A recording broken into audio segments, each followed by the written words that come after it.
the chief engineer of the two towers, Leslie Robinson, calculated how well the towers would handle an impact from the largest jetliner in service at the time, the Boeing 707, not the Boeing 767, the Maker plane that crashed into the Twin Towers, and that was not introduced until 1982, 9 years after the opening of the World Trade Center in 1973.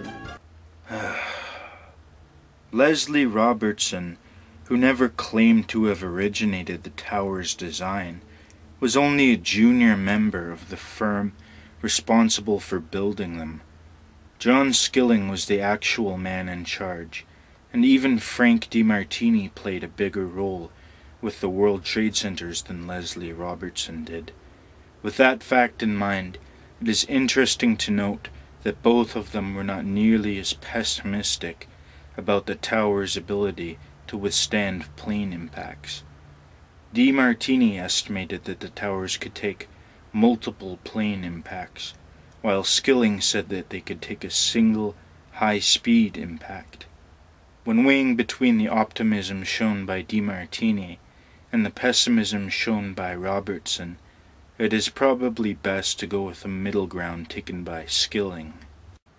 Both roughly weigh about the same, but the 767s have a 7.9 meter longer wingspan, allowing them to be more destructive than the 707. Yes, but only to the perimeter columns, whose role was primarily to brace against wind loading. Most of the Twin Towers' weight rested on the columns located at the core, and that area did not sustain heavy damage. Even NIST's highly pessimistic measurements indicate that only between 6 and 10 core columns would have been severed by the impact. In reality, the actual number of columns that were destroyed could have been no higher than 2 or 3. Only the engines and the fuselage had the durability needed to penetrate that far. Most passenger aircraft are less than 10% solid, compared to the average skyscraper, which is about 25% solid. The impact speed predicted for the 707 was estimated to be approximately 180 miles an hour, that's 80 meters per second.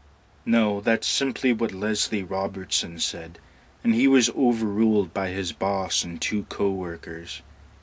John Skilling specifically said that he built the Twin Towers to withstand a Boeing 707 traveling at 600 miles per hour, which would have had as much kinetic energy as either of the Boeing 767s that did crash into them on September the 11th.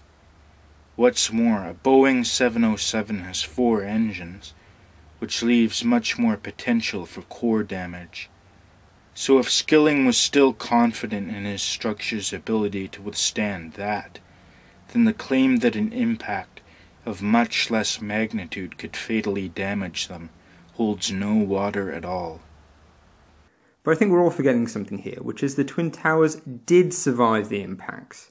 They were able to cope with larger planes flying at much higher speeds, smacking into the side of them, and they stood for a long time.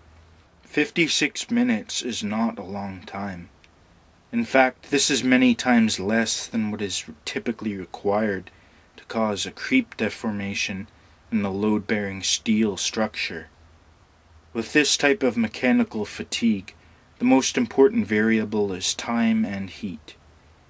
When a beam or column is subjected to a load below its yield point, the only thing that can cause it to fail is an increase in its temperature, which causes a commensurate decrease in its strength. So just because it manages to hold up its load without sagging after 1 hour, does not mean it will continue to do so after a further 2 or 3 hours. This is why the collapse of the South Tower after just 56 minutes came as such a surprise. The columns in the core were not encased with concrete, normal fireproofing. Instead, like the outer columns and the trusses, they were sprayed with fireproof foam. However, when the plane crashed into the building, most of this fireproofing was blown away. Is that a fact? Then perhaps you can explain where the energy needed for such a feat would come from. As understood by those who are actually in the know, testing done by the National Institute of Standards and Technology indicate that 1 megajoule of kinetic energy was needed per square meter of surface area to shear the fireproofing off. For the area in question, 6,000 square meters. The extra energy needed would be several times more than there was to begin with. To make matters worse, previous calculations done by engineers at MIT had shown that all the kinetic energy from the plane was consumed in breaking perimeter columns, crushing the floors, and deforming the aircraft itself. Thus, there would be almost nothing left to even begin stripping away the fireproofing with. And no one ever said that steel melted in the buildings.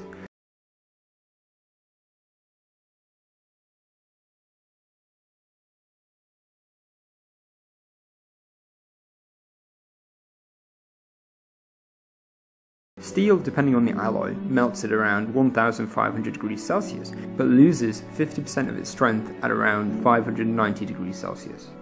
A temperature range which is never achieved in the real world. Basic stoichiometric calculations in the fuel load contained within the Twin Towers suggest that the beams never would have seen temperatures of beyond 260 degrees Celsius. This estimate is confirmed by the thermograms taken by Carol Semiengo, who took several snapshots of the World Trade Centers mere minutes after they had been struck by the planes.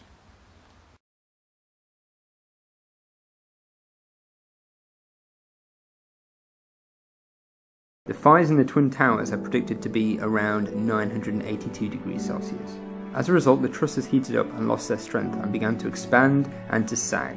Some would have even collapsed, putting more weight on the floors below.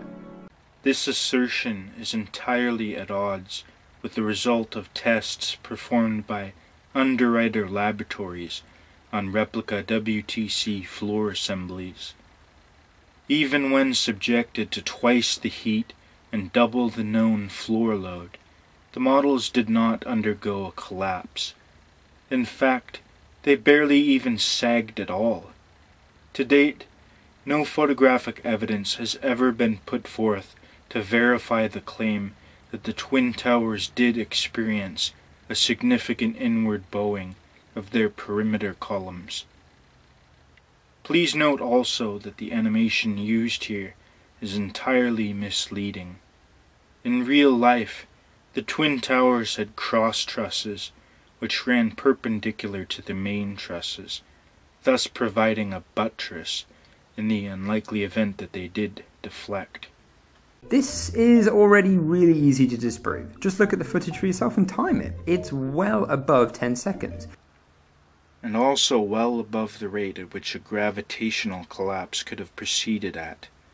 Demolition experts such as Tor and Wolf have done the calculations for a floor-by-floor failure of the World Trade Centers, and come up with a minimum fall time as much as 43 seconds.